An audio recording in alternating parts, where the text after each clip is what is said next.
Eu quero te dar algumas dicas para a produção de texto. Nós vamos considerar 3 itens essenciais para um bom texto. O primeiro item é a clareza. Nós não estamos falando especificamente de textos literários. Nós não estamos falando de textos subjetivos, estamos falando de textos profissionais, textos técnicos, textos acadêmicos, né? Textos objetivos. Os textos literários nos levariam para outras características. Mas textos objetivos, clareza, a correção gramatical é fundamental. Um erro de português num texto brilhante fica gravado na mente de quem está lendo, né? Se a pessoa percebe o erro. Então, eu costumo dizer que o erro de português é como se fosse uma linha branca no terno do noivo, né? Você gastou assim 1 milhão para o casamento, um terno carérrimo, e o alfaiate deixou o alinhavo da bainha que ele fez correndo ali na última hora, ajustou na última hora, e ficou aquele fiozinho de linha branca na bainha do terno do noivo. A igreja inteira olha para aquilo, as pessoas têm a tentação de ir lá e enfiar o dedo e puxar. Tem um caso histórico que foi na posse do presidente Fernando Henrique, na época, né? E tinha 1000 razões para aquela posse, né, ser histórica, né, além do fato mesmo da posse em si. O momento, como, né, quem estava assumindo ali. E aí o Fernando Henrique aparece com o sapato dele, na sola do sapato tinha uma etiqueta. E é impressionante como isso gerou manchete, como todos os fotógrafos fotografaram aquele detalhe numa solenidade, né, de importância histórica como aquela. Então, o erro é isso, né, é o fio de linha no terno do noivo. E o último item é elegância e adequação, né? O seu texto precisa fluir, você precisa ser gentil com o seu leitor, né? Seu texto não pode ser um texto pesado, travado, né? Ele precisa fluir com elegância e precisa ser adequado ao público, adequado ao meio, né? Ao veículo, adequado ao momento, adequado ao contexto. O tom precisa ser adequado, né? Então, adequação é fundamental. Então, se você se baseia nestes 3 aspectos, você já tem um bom caminho andado. Quanto ao método para escrever, todo mundo pergunta, como é que eu faço? Como é que eu faço? Eu não tenho um método. Até tenho, viu, gente? Uma metodologia minha, né, de levar as pessoas a escrever bem. Mas eu coloquei uma frase do Gabriel Garcia Marques, porque o meu método não difere muito desses princípios que ele colocou aqui. Tudo que eu faço é ler muito. A leitura vai me trazer vocabulário, a leitura vai me trazer estruturas de frase, a leitura vai me trazer jeitos diferentes de dizer as coisas, a leitura vai me trazer conteúdo, repertório. Então, ler mais do que escreve.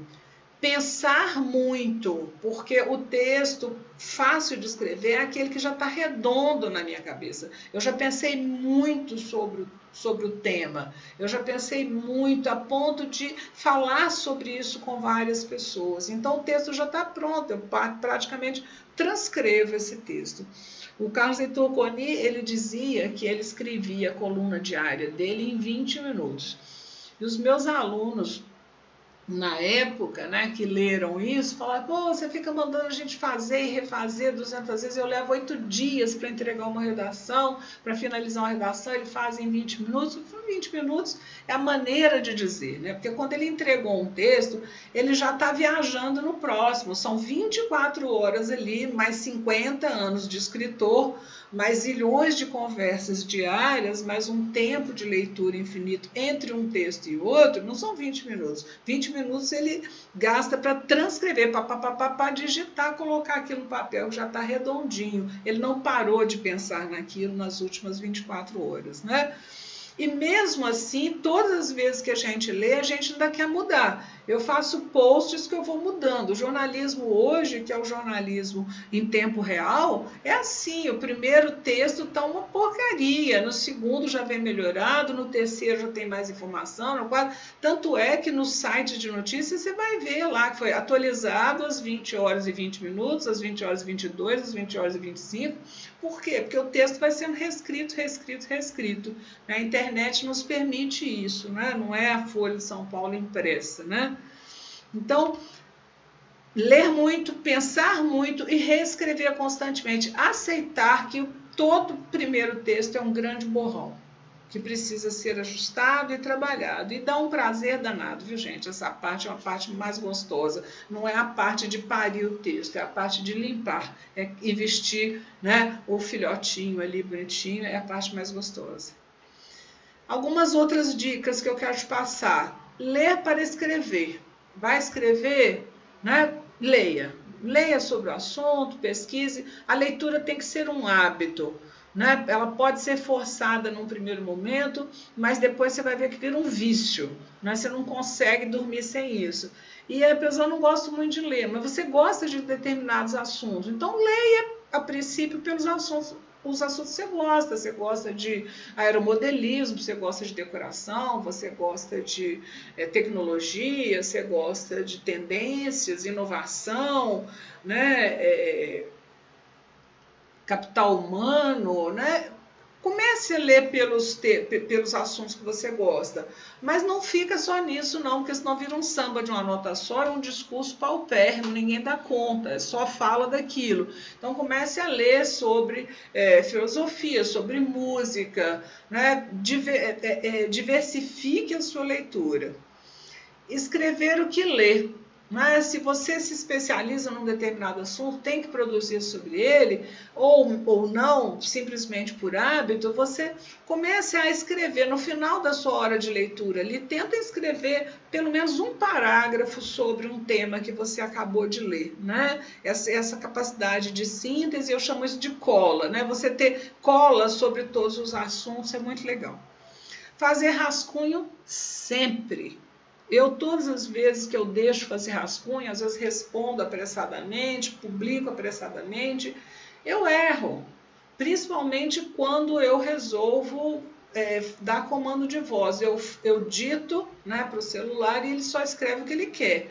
E se eu não fizer essa revisão, não tem jeito. Então, eu prefiro fazer um rascunho ou no bloco de notas, ou eu dito, né, primeiro, ou eu vou lá para o Word mesmo, ou o e-mail me dá um pouquinho de segurança também, porque o e-mail já vai salvando o rascunho ali. O e-mail ele tem uma exigência de tempo menor do que as mensagens, né, de redes sociais, do WhatsApp, etc. Essas têm uma urgência, né? Você tem que responder logo. E o e-mail não, você pode produzir o seu texto. Existe uma diferença entre o texto escrito e o texto falado. E eu preciso considerar que o que vai chegar para o outro lá é o escrito. E o escrito é registro e documentação. Eu estou perdida, né? Está ali materializada a minha bobeira. Para produzir um texto, são necessárias duas etapas. Nós estamos falando de texto escrito, né? Mas isso para tudo, qualquer tipo de texto. Né? O primeiro momento é o momento de criar. E esse momento é o momento que eu tenho que deixar o conteúdo fluir sem muita cobrança. Né? É claro que com a prática, as frases, os parágrafos já saem mais ou menos estruturados. Mas eu estou criando ali, eu não estou muito ocupada em ver se tem crase ou não, se ali é plural ou não, se era um ponto ou não, né? Eu vou produzindo sem esse freio racional, né? Porque a área da criatividade no seu cérebro é uma e a área da cobrança é outra. Depois que você criou o seu texto, num outro momento, se possível num outro dia, né? Mas assim, um tempo depois, você vai revisar e aí você olha o seu texto com olhos de leitor, com todo rigor. Tem dúvida? Vai para o dicionário. Eu trabalho o dia inteiro com pelo menos 2 dicionários abertos no computador, né? Porque eu não domino todas as palavras da língua portuguesa. Então, eu às vezes não sei a regência de determinados verbos porque eu nunca os usei. Então, eu preciso mesmo perguntar ao Google ou perguntar aos gramáticos, né? Ou através da gramática ou através do dicionário. E aí é rigor mesmo, é lupa e pinça, é catar erro com lupa e pinça, tá? A quinta dica é usar o corredor ortográfico e os dicionários, né? Eu, quando era criança, ouvia dizer assim, dicionário é o pai dos burros. Meu pai mesmo falava, vai lá buscar o pai dos burros, né? E eu descobri que o burro não consulta, sabe? O burro acha que sabe, né? E o dicionário, então, para mim, é o pai dos inteligentes. Quem é inteligente consulta. E é de uma riqueza maravilhosa, porque você sai com um repertório maior todas as vezes que você vai ao dicionário. Submeter ao olhar do outro também é uma delícia, tá? Eu faço isso, é um exercício que eu, minhas irmãs, meus filhos, a gente faz muito. Vê essa frase aí, vê o que você acha, o que você entendeu disso, né? Vê se ficou bom. Por quê? Porque eu estou muito imerso no processo de criar e o outro está fora de mim. Ele vai ler com os dados que ele tem, né? Ele não vai ler com o meu olho. Como está tudo muito organizado na minha cabeça, eu acho que não tem dúvida alguma. E o outro, de repente, vai apontar dúvida. Alimentar diariamente a sua caixinha de maldade, né, ou mala de truques, né? A caixinha de maldade é uma expressão que eu uso para uma cadernetinha que você tem, né, ou claro que pode ser no seu celular, um espaço onde você tem para colocar saídas legais. Nossa, que frase legal! Olha como é que ele começou legal, olha como é que ele fechou isso, olha como é que ele linkou uma ideia com a outra, olha que palavra que ele usou para tal coisa. E aí eu vou anotando essas saídas, né? Esses insights que eu tenho, os insights que eu percebi no outro, o jeito do estilo de outra pessoa, e vou colecionando essas saídas. No próximo texto eu quero testar pelo menos uma delas no meu texto. E aí são saídas para a gente... Chega num ponto que você acaba produzindo mais rápido, porque você já tem vários truques na manga, né? A sua caixinha, eu chamo de caixinha de ferramenta também, né? A sua caixinha de ferramenta tem de tudo ali, né? Frases negativas, palavras que você usa quando quiser demandar dúvida, referência de tempo, né? Dá uma variada. Então, é repertório isso, e você vai alimentando isso diariamente. Então, são aí 7 dicas para escrever bem, né? Um outro detalhe interessante é que a gente sempre escreve bem sobre aquilo que a gente domina. Então, assuntos que a gente domina, a gente escreve com mais facilidade porque os textos já estão prontos, redondos na nossa cabeça. Por isso que eu digo, amplie a sua leitura, né? Amplie a sua cosmovisão, amplie o seu olhar para o mundo para você dominar mais coisas, mais temas, né? Mais discursos. Escreve-se melhor sobre aquilo que se domina e do qual se gosta. Então, quando você...